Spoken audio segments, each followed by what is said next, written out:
Want to calculate working days in Excel without weekends and holidays? Let me show you the easiest way using one function.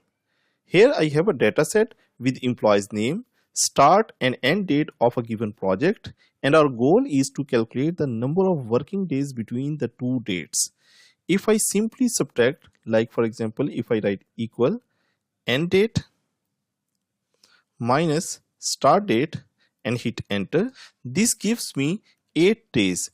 And if we see from the calendar, from 2nd to 10 March, we have a weekend in between, which means that this method is calculating weekend as extra days because these are not the working days I want to calculate.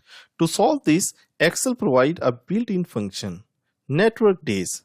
So here I'm going to delete this and write equal network days.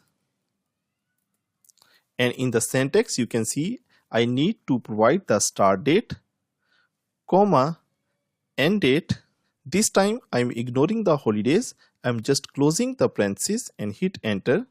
So now you can see that it is giving me 7 working days. This automatically excludes Saturday and Sunday and returns only working days.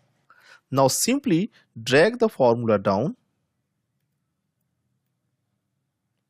and you'll get working days for all the employees. In real world scenario, we also have holidays.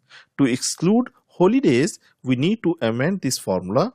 So I'll go to the formula bar and after the end date, I need to put comma and next I will provide the list of holidays that I have already created. I'll fix it by pressing F4 key and hit enter, and I'll drag this formula down to apply this for all the employees.